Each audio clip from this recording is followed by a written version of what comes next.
This is Kent Hovind. You're probably familiar with him if you watch atheist content at all. He's a creationist, a young earth creationist, who believes that humans rode dinosaurs like their horses and had saddles for them and everything. I mean, it's insane. He has a 7-part seminar series that's like very, very famous in the science community as being really stupid. I've watched parts 1, 2, and 3. This is number 4. Let's just kind of see what he has to say here. Let's jump to the beginning. This is his son, Eric Hovind. Looks a little like Eric Trump, right?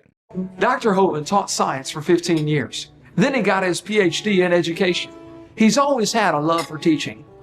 He got his PhD at Patriot University. It's literally a single room building that you can see on Google Maps. Here you go. This is Patriot University. It's not accredited, obviously. No college of reputability would accept credits from this place. Patriot Bible University. Anyway, he does not have a PhD as far as academia is concerned, as far as literally anybody is concerned. But one thing that he's discovered is that in many of the science textbooks across America today, there are some fallacies, some false information being presented. Why is this information in the science textbooks? What are they trying to prove? Hi, my name is Eric, and in this seminar called Lies in the Textbooks, you're going to find out some of those lies that are being presented and what you can do about it.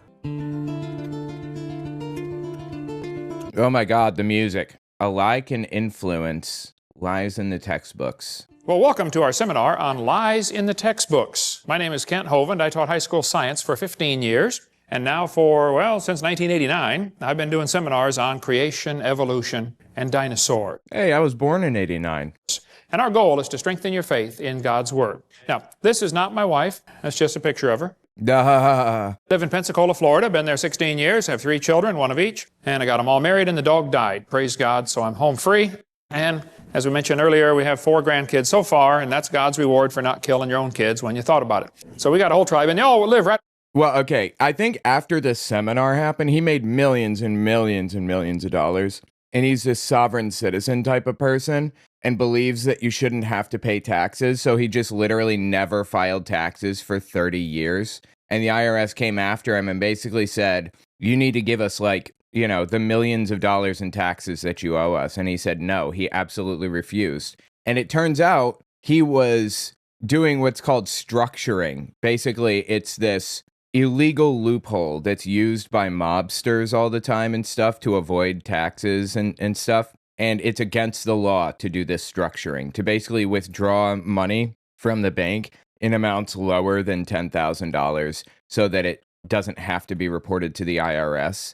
And you can use it for things, whatever those, like paying employees or whatever anyway, thus avoiding paying taxes. Anyway, so he goes to jail for 5-10 years, and he just got out a few years ago. He served a 10-year prison sentence. Oh my God, I didn't know it was that high. Related to tax evasion. They even gave him an out, dude. They said, just pay this money, make a payment plan with us, whatever. We understand you're not filthy rich right now, but make a payment plan at least. And he said, no. That's why he found himself in prison for 10 fucking years, dude. Around me and all work in our ministry. It's a real blessing to all have them right there. God's given us an amazing staff of people at Creation Science Evangelism. Our purpose is to get people saved, okay? We like science at our place. We have Dinosaur Adventureland. We have a science center, a theme park, and a museum, all kinds of cool science stuff. Some people try to say, well, you Christians are against science. No, I like science. I'm against evolution because it's not part of science. Evolution's a lie, okay? There's no scientific evidence to back up evolution. We'll get into that in just a minute. Great. Let's get into it. The Bible says in the 10 Commandments, thou shalt not bear false witness. Don't lie. Proverbs says, a false witness shall not be unpunished. He that speaketh lies shall not escape. Would you consider structuring a lie? Would you consider his attempt to hide information from the IRS a lie? Pay what is due to Caesar, or what is it? Pay Caesar's things to Caesar and God's things to God, right? He was explicitly instructed to pay taxes by Jesus and refused to and lied intentionally, knowingly when it all came down to it to protect himself, and it didn't work after all. God hates liars. The Bible says they delight in lies. Okay? These 6 things doth the Lord hate. Yea, 7 are an abomination unto him. A lying tongue, then a couple of verses later, a false witness that speaketh lies. Out of the 7 things God hates, 2 of them are liars. He must really hate them. He lists them in there twice, okay? Jesus said, you have your father the devil, and the lusts of your father ye will do. He was a murderer from the beginning, and abode not in the truth, because there is no truth in him. When he speaketh a lie, he speaketh of his own, for he's a liar, and the father of it. Now, I like science, and I collect public school textbooks. I have hundreds of them from many, many countries, from clear back from 1880, I believe, to 2005, textbooks. I'm not against science. We happen to really like the subject. We have all kinds of cool science displays at our museum and our science center, and you can come down and visit Dinosaur Adventureland and see for yourself. I am, however, against lying to kids. Now, in the first 3 videos, we talked about how students are being lied to about the Big Bang. It didn't happen. They're being lied to about the age of the earth. It is not billions of years old. Okay. They're being lied to about the cavemen. There's never been a caveman, unless you mean Osama bin Laden. Wow, that was so super funny. OMG. This guy is very, very funny, right? They're being lied to about the dinosaurs. They did not live millions of years ago. Totally. Here we're going to cover about 30 more lies in the textbooks. There are hundreds we could go through. We're going to try to hit the highlights, and this could go for days just covering lies in our textbooks. I'm going to hit some of the big ones, leave some of the little ones go for another time when we have more time. Now, I am not trying to get evolution out of the public schools. I'm not. I think any theory should be allowed to be taught. It's not just a theory. A theory, as he well knows, is the pinnacle of scientific understanding. If something has reached theory status, it means that we're deriving laws from it, and it is absolutely rock solid. You can try to poke holes in it all you want, and of course you should. That's the scientific method, but you're not going to succeed. To be a theory, it has to be falsifiable, first and foremost, which means we need to be able to prove it wrong. And one of evolution's falsifiabilities is if we found a single rabbit in the Precambrian era, that would disprove it. We would instantly know something about our understanding of this, of how the world works, is not quite right, and we need to reevaluate it. Would you be surprised to find that that's literally never happened ever? We never find the bones of a rabbit in the Precambrian era of the geologic column, which he's going to attack in a minute as well. When Christians use the word theory, what they really mean is hypothesis, not theory. But okay. If you don't have to lie to support your theory with false evidence, okay? I am not trying to get creation into the schools. And I think Christians that work on either one of those are wasting their time. And many people have wasted hundreds of thousands of dollars trying to accomplish those 2 goals. It's futile. It's not going to happen. I am, however, trying to get lies out of the textbooks. I think we'll find if we take the lies out of the books, there's nothing left to support evolution. Well, that's their problem. They shouldn't have picked such a dumb theory to begin with, okay? It's not my fault, okay? Now, I'm not against teachers.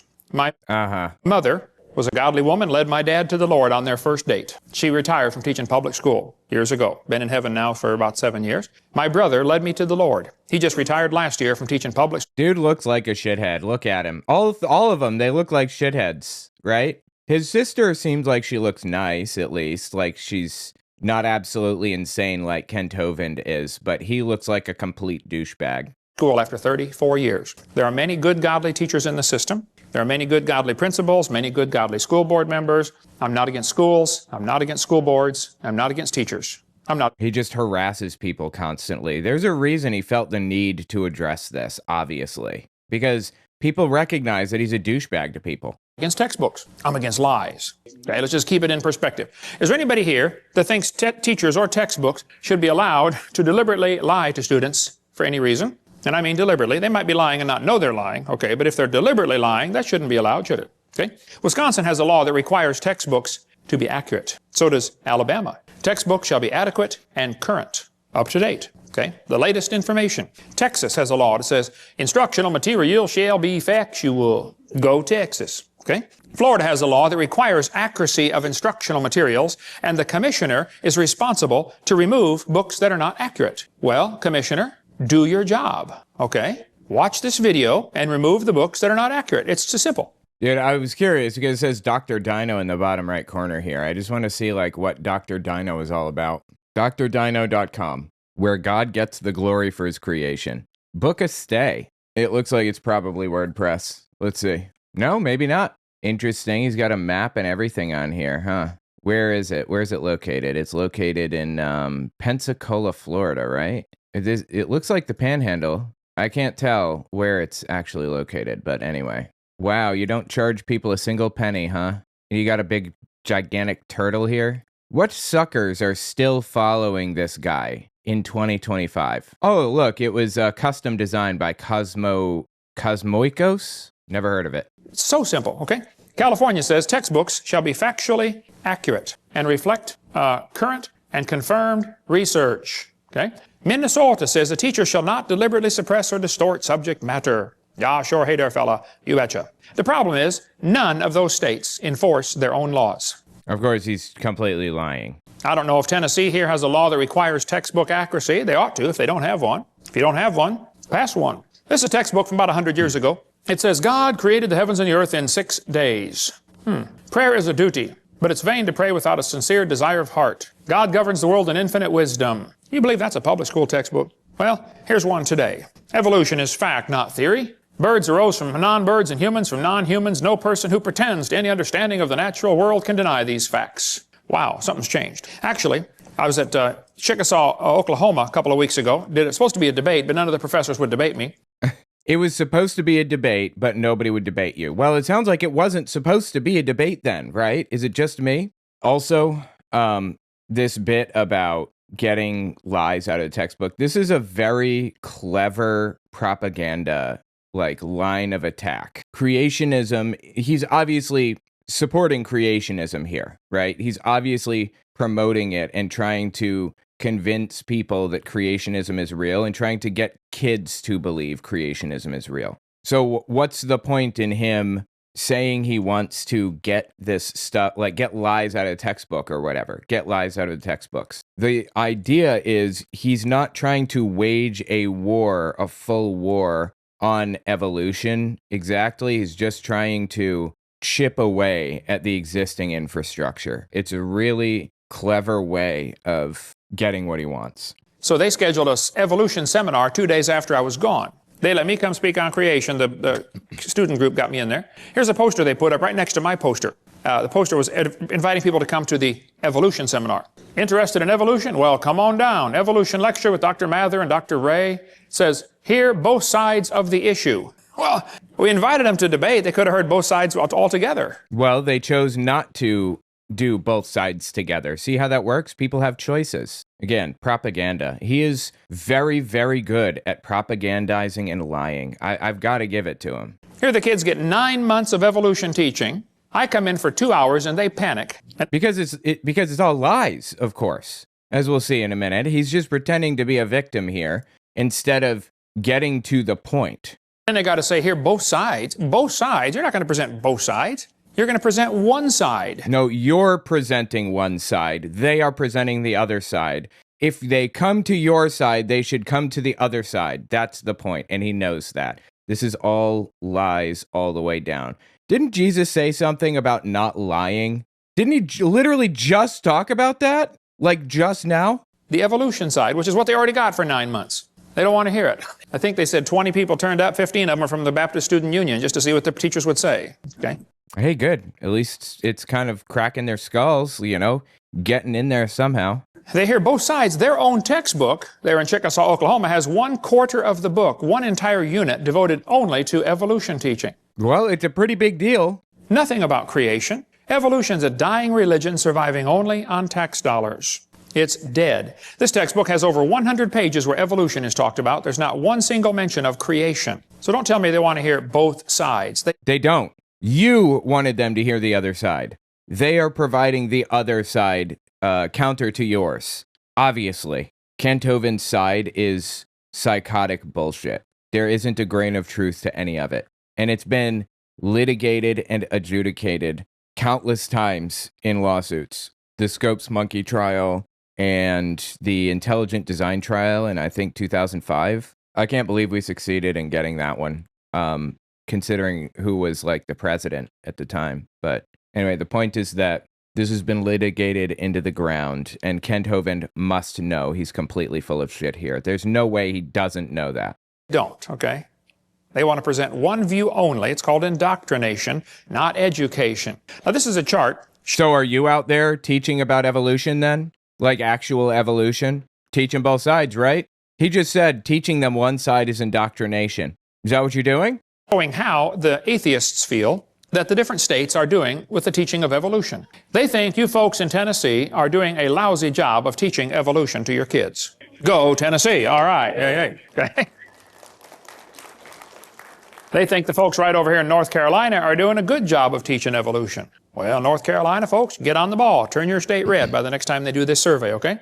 Now, is there anybody here that thinks teachers or textbooks should be allowed to use outdated or false information just to get students to believe a theory? Absolutely not. Under no circumstances. Obviously, nobody believes that. Would that be a good idea? No, okay? Anybody here that thinks teachers that deliberately lie should be fired? Yes, absolutely. Okay. Is there anybody here that thinks textbooks with lies should be banned or the lies torn out of the book? No, I think that they should be replaced with more accurate books. I don't like the words he's using here because they have a lot of baggage. Think that'd be fair? All right.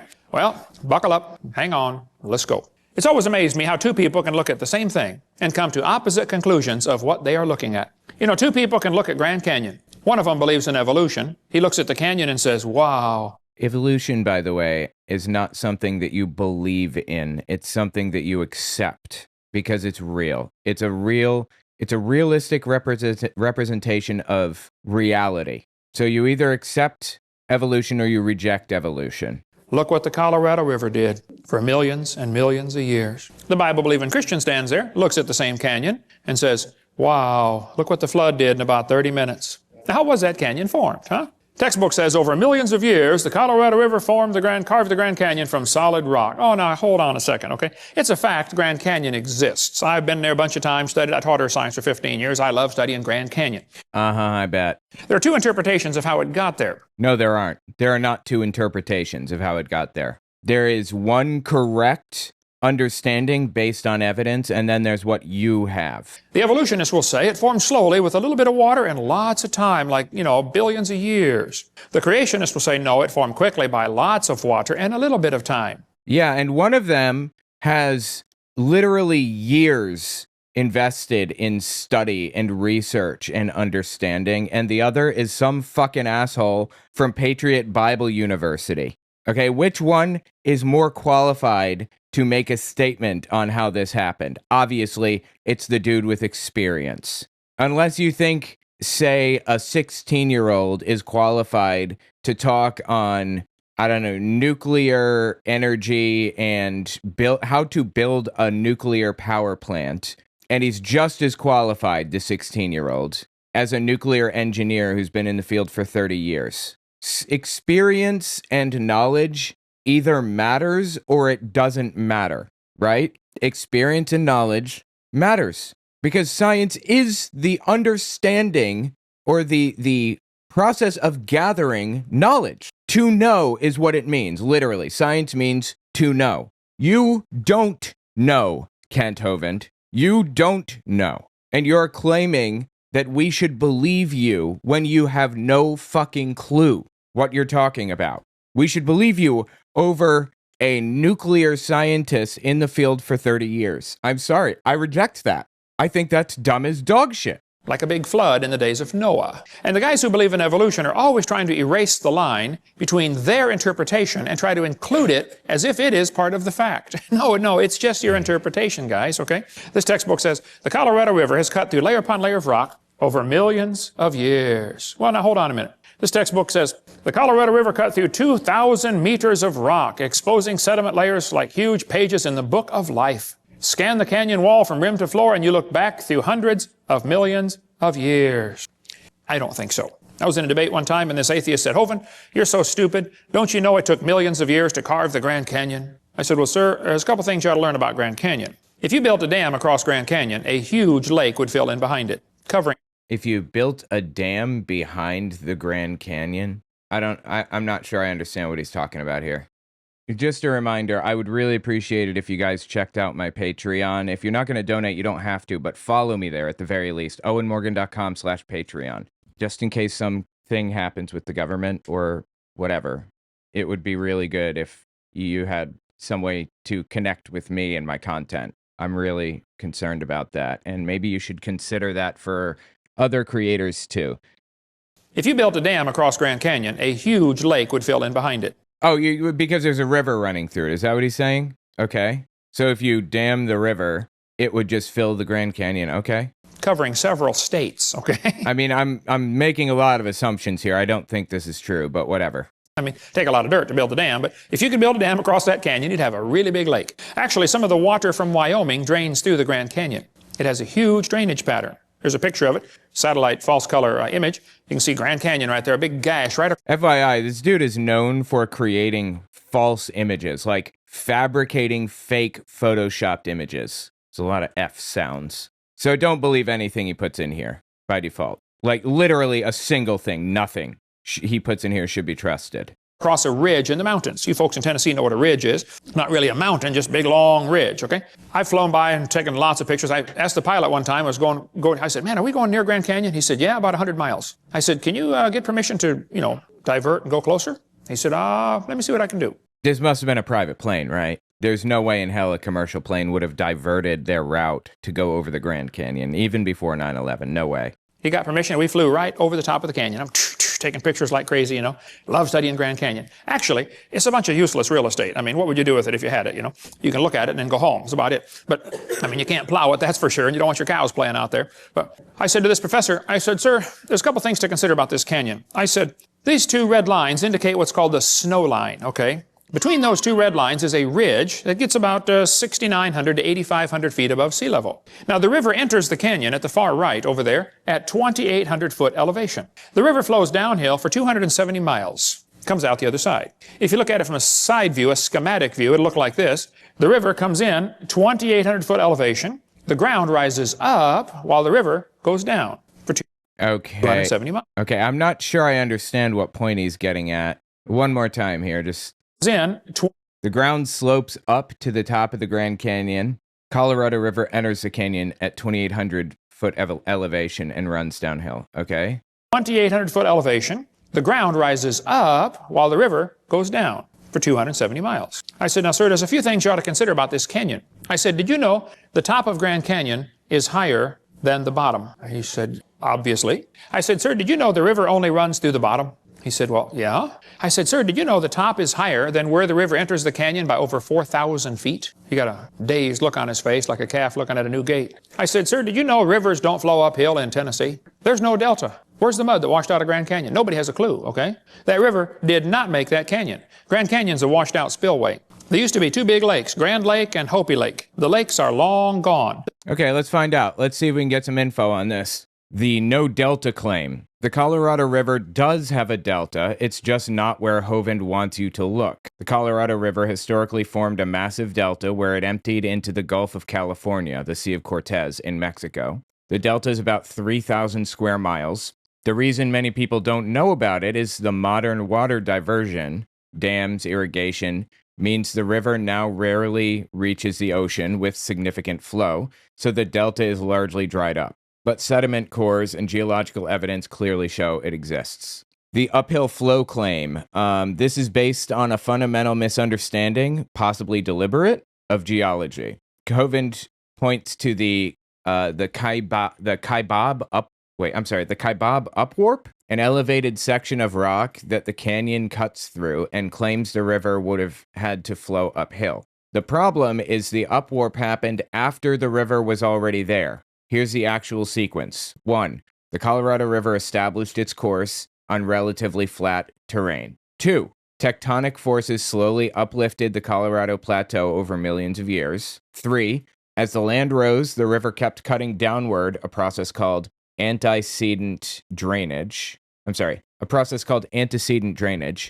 4. The river maintained its course because erosion kept pace with the uplift. Think of it like slowly raising a piece of paper under a running stream of water. The water keeps cutting through as you lift it. The Grand Canyon shows clear evidence of slow erosion over millions of years. Multiple distinct rock layers, fossils in specific sequences, side canyons, river terraces at different levels, and sediment patterns completely inconsistent with a single catastrophic flood. Hovind's argument relies on his audience not knowing basic geology or the actual geography of the Colorado River system. There you go. That explains why he's completely full of shit here. Beaches are still there. You can still see the beach line. They got too full and went over the top and washed out that canyon in a hurry. Any farmer that's ever built a dam to hold water for his cows will tell you, once the water goes over the top of the dam, it's all over with. That's why they guard the levee like crazy during flood seasons, don't they? Get out there with sandbags. You don't want it to even get started. It's gone in a flash, okay? Because of a siphon effect is probably what he's talking about here, yeah. But it doesn't matter. He's completely bastardizing the geography of the area and ignoring this whole thing. Like, claim that there is no delta. There absolutely is a delta, for example. This river flows down this way. Obviously, it started at the top. Must have been a big lake backed up there, too. Even El Paso, Texas is called El Paso because it's the pass, okay? I bet there used to be a big lake backed up behind El Paso that dried up and left the white sands of New Mexico behind. That's another long, interesting story. But if you look at Grand Canyon, it's pretty obvious it's a washed-out spillway, okay?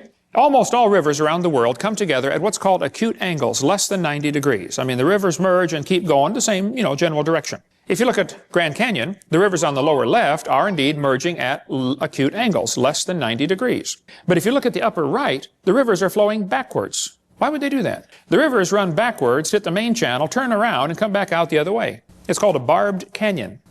Okay, let's take a look here. He points to rivers that flow the wrong way, like rivers that flow north or away from oceans or toward higher elevations on a map, and suggests this is impossible unless there is some catastrophic event, like Noah's flood. Here's what's actually wrong with this. Rivers don't care about compass directions. Rivers flow downhill due to gravity. That's it. They flow from higher elevation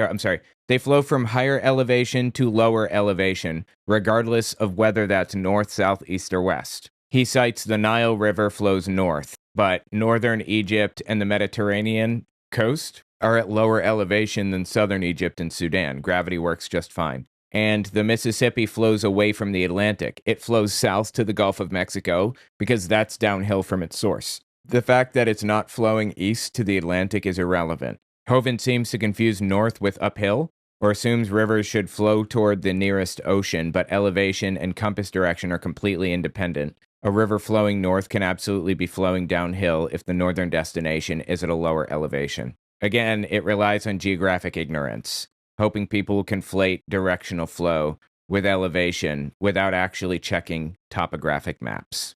Many places like this on the planet. Well, this is evidence that a lake is draining, and as the water's running off the spillway backwards into the channel, it turns around, or off the dam. Water runs off the dam into the low place, turns around, and comes back out through the crack, through the breach in the dam. Grand Canyon was not made by the Colorado River over millions of years. That is one of the lies you kids are going to face in your textbook. It's just not geophysically possible for...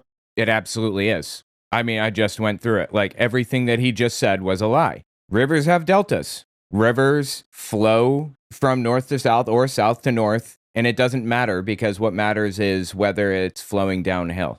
The Colorado River absolutely cuts through the Grand Canyon. It's just been diverted through aqueducts and stuff in recent years, and that's why the delta is not there or not very big anymore, but it is still there. Really, like, he has to know this is definitely a lie, right? Not a misunderstanding or a mistake, but an actual full-blown lie. It is a lie, right? That to happen. Now, are there any farmers or vets in the crowd that might know what this machine is? What is that, brother? That's a calf puller. That's a what? Oh my, it's okay. So it's to help a cow give birth? Is that what it is? A calf puller. Mm-hmm. Once in a while, a cow has a hard time having that baby calf, and so they get the calf puller out, tie the cable around the calf's legs, and jack the calf out of the cow. You get a few tons of pressure on there, calf comes right out, no problem. Sounds metal. Well, one day, this farmer was out pulling a calf. It was a breech birth. The back feet are coming out first. Uh-oh. That's My brother was breech. not good, but it happens once in a while. So the farmer had the calf puller out there, and he's trying to pull the calf out of the cow. And a city fella stopped his car to see what on earth is going on. And the farmer said, "Have you ever seen anything like this before?" The city fella said, "I have never seen nothing like this." The farmer said, "Do you have any questions?" The city fella said, "Yes, sir. I have one question. It's been bugging me for 10 minutes. The farmer said, "Well, what's your question?" And the city fella said, "How fast do you figure that calf was going when it ran into that cow?" Okay, that's pretty funny. I'll give him that. That's pretty good. That was a fire joke, right? No, no, no, no, no. We're not separating the wreck here, fellas. You know, it's possible for two people to be looking at the same thing, and one of them is getting the wrong idea of what he's looking at. He is a very good speaker, right? I should come up with a talk like this, like a quality like this. It's really interesting, his kind of style, strategy, or whatever. It's good. The Bible warned us that was going to happen. Knowing this first, there shall come in the last days scoffers. Did you know there are people that scoff at the Bible? Who? Scoffers? I deal with them on a regular basis. I attract them like a lightning rod. They scoff, it says, because of their lust. There's no scientific reason for them to reject the Bible. They just don't like that book because it chaps their hide. I couldn't possibly care less about that book. It neither chaps nor what's the opposite of chap? Neither chaps my hide nor balms my hide. I'm neither plussed nor nonplussed. Okay, let's continue. So they're scoffing because of their lust, not because of their science, okay? Even Huxley admitted, I suppose the reason we leapt at origin of species was that the idea of God interfered with our sexual mores. We don't want God telling us what to do. Who the fuck is Huxley? Are you talking Aldous Huxley? Dude that wrote A Brave New World? Is that who he's referring to here? I'm not sure. Why do I care about that? And what he had to say exactly? Okay. Arthur Keith said evolution is unproved and unprovable. We believe it because the only alternative is special creation, and that is unthinkable. Okay, well, that's just incorrect. That's not why we accept evolution. Not believe, but accept evolution. We accept evolution as a fact that it is because it has so much supporting evidence. I could not possibly care less. Literally impossible for me to care less about whether evolution is true. It just is. I have no emotional investment in this. The Bible says they did not like to retain God in their knowledge. For this cause, God shall send them strong delusion. Anybody that believes they evolved from a rock 4.6 billion years ago, I would say is strongly deluded. I don't believe that. That's the thing. I don't. And the fact that he has to twist and distort evolution to that degree should tell us all something, right? It should make it pretty clear that he doesn't have any basis for his beliefs. If that's really what he has to do, if he has to resort to twisting and distorting things completely out of proportion to make his point. You would have to have help to be that dumb. You could not do it on your own. There's some fucking asshole in the background yelling, "That's right." You'd have to have years of training and conditioning to believe such a silly idea. Hey, is it possible for a person to go insane? I mean, absolutely loony? Oh yeah, it happens, doesn't it? Okay. Is it possible for an entire group of people to go insane? Can you? Maybe talking about psychogenic episodes. One of the most famous examples of psychogenic episodes is a whole town started dancing and was freaked out because they couldn't stop dancing. Like they didn't know why they were dancing and they didn't know how to stop. It's basically like a mind virus. And it's just like people see this happening and they're like, oh no, what would happen if I started doing this? And then the intrusive thoughts went out and they start doing it and no one else is stopping. And they're like, am I even capable of stopping? And their minds just kind of convince themselves that they're not capable of stopping until somebody else stops. It's a really fascinating kind of psychological phenomenon. And it was studied about 200 years ago as like a literal virus, like passing to somebody or whatever. That's just not what it is at all. It's just intrusive thoughts winning and people like waiting for somebody else to stop. And they just never do. That's the bottom line. But that's the basis for the claim that there's a quote-unquote woke mind virus. The incorrect claim. Oh yeah, people make this claim about trans people all the time. It's a psychogenic episode. No, it's just not. And they'll say, we have literature on this dating back 200 years. No, we don't. We have studies. The last time it was studied was 200 years ago. Not that we have studies dating back 200 years. It hasn't been studied in 200 years. There's a very distinct difference there. All right, so let's see what he says about psychogenic episodes. Imagine over 900 people drinking poison Kool-Aid and killing themselves. A whole group went insane. Is it possible for an entire nation to go insane? You know, like millions and millions of people go just plain old nuts? Oh, it's happened, folks. Hey, is it possible for for the entire world to go insane? Well, the Bible says the great dragon was cast out, that old serpent called the devil and Satan, which deceiveth the whole world. I think we're living in a time when just about the whole world has gone nuts. Dave, see, this is fascinating. This is from like 2003 or something. And they were saying the exact same shit about the quote-unquote woke mind virus all the way back then. You hear the grumbling, that's right, yeah. I believe they come from a rock 4.6 billion years ago. How dumb can you get? 2 Peter goes on to say, where is the promise of his coming? That's what the scoffers are going to say. For since the fathers fell asleep, all things continue as they were from the beginning of the creation. That's an important phrase. The scoffers are going to say, the way things are happening now is the way they've always been happening. Long, slow, gradual processes. Bible says the scoffers are willingly ignorant. Willingly ignorant. In the Greek, that means dumb on purpose. Again, like you don't have to be, let me rephrase. Again, you can believe or you can accept evolution and be Christian. Hovind is pretending that they're mutually exclusive. They are not. They're willingly ignorant of how God made the heavens and the earth, and they're ignorant of the flood. The world was overflowed with water and perished. We cover more on that on videotape number 2 of our series. But one of the scoffers in the last days was a guy named James Hutton. Now, James Hutton lived in the late 1700s. James wrote a book and said the earth is millions of years old. You need to understand, in the late 1700s, most people believed the Bible, or at least they were strongly influenced by Christianity, and everybody thought the earth was about 6,000 years old. That was the common teaching of the day, okay? Of 1795? I'm not 100% sure that's correct, but okay, for the sake of argument, let's continue on. They taught the kids in the public school, God created the world in 6 days. There weren't public schools in the 1700s. Like we saw earlier. But this was also a time of many revolutions. We had the American Revolution, the French Revolution, the Polish, the Spanish, the German. Every country is just about revolting against the idea of a king and establishing a democracy. So they threw off monarchy, and this is known as the age of anti-monarchy. So the Bible says to honor the king, and some people thought the Bible was an obstacle to their political objectives. And they wanted to discredit the Bible. Keep in mind, this all happened in the early 1800s and late 1700s. So back when everybody thought the earth was a few thousand years old, James Hutton came along and said, oh no, it's lots older than that. And it got here by uniformitarianism. Ooh, kids, big word, bold print. That'll be on the test. They always are, okay?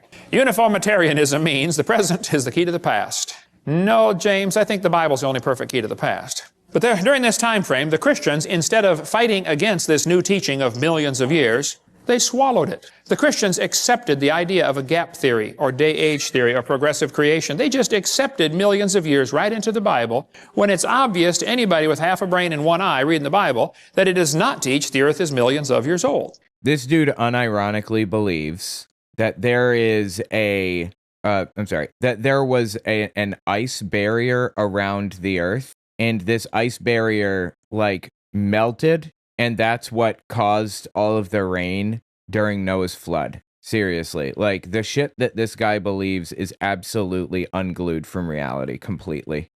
That's not what it says. So the Christians did not put up an effective defense, an effective resistance to this teaching, and they allowed the church to believe all this. And then when evolution came out, 1859 became popular with Darwin's book, well, the Christians just accepted that too. Boy, what a tragedy. I mean, it's completely irrefutable, so. Book covers the great turning point in history, if you got the history of stuff. Well, James Hutton's book that he wrote had a real strong influence on a young lawyer from Scotland named Charles Lyell. Charles Lyell, the lawyer, hated the Bible. Somebody calculated one time that if all the lawyers in the world were laid end to end around the equator, we would all be better off. Wow, that one was really good. By the way, guys, check out my new shop, owenmorgan.com/shop. I have a bunch of really cool designs on there.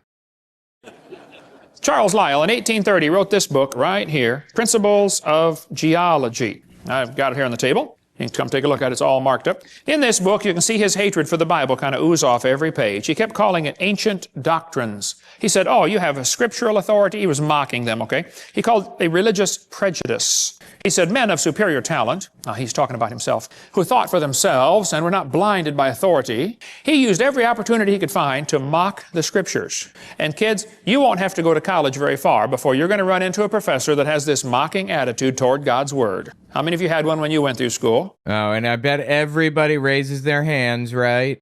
I didn't have any professors that expressed any kind of mocking attitude or anything at all. In fact, I didn't have any professors who were atheists. Yeah.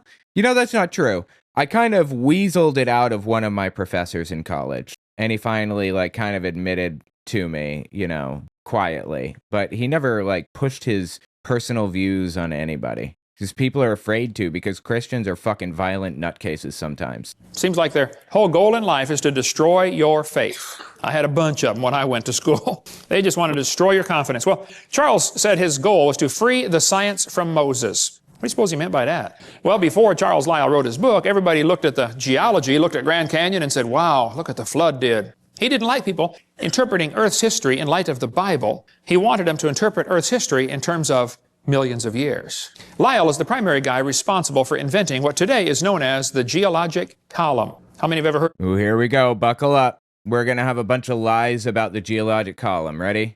Of the geologic column before. They divided the Earth up into layers and gave them names, Cenozoic, Mesozoic, Paleozoic, Archaeozoic, all that kind of stuff. Maybe you saw the movie Jurassic Park, named after the Jurassic layer, okay?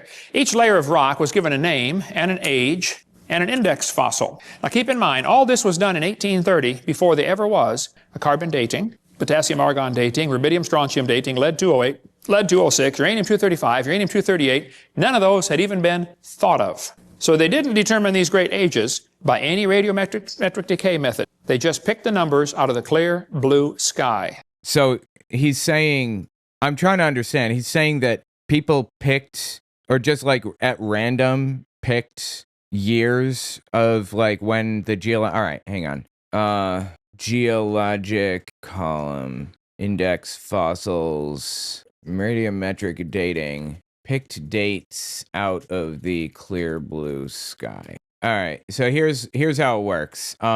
The geologic column is a set of like layers, rock layers and stuff that have like fossils in it, different types of fossils. And you will never find a rabbit fossil in the same layer as a stegosaurus. You'll never find a stegosaurus in the same layer as a T-Rex, for example. But you'll find T-Rexes in layers in the Americas and in China and all over the world. Those examples may not be correct, but you get the point that I'm getting at, right? Some fossils are all over the world in the exact same layers. Some fossils are never found in the same layers as other fossils. That's the point. And they use carbon dating or radiometric dating, not just carbon dating, to find out where or at what point these layers were in time, like when these layers were laid down. And we know that by looking at the amount of lead and uranium there is together, because we know a certain amount of a certain amount of uranium takes a certain period of time to decay into lead. So if we're looking at a layer with like the Stegosaurus and we find a bit of uranium lead and the lead is 75% of the chunk and the uranium is 25%, we know that it takes, 150 million years for any given amount of uranium to decay into lead. And we know based on that fact that it's been, this many millions of years. And we don't have just one example of this either. We have like a billion examples all over the world, consistently in every single layer, everywhere. We see examples like this that affirm the length of time each layer was. And in some cases, we're surprised. In some cases, for example, we'll find that Stegosauruses existed in this region for an additional million years that they didn't exist in that region and stuff like that.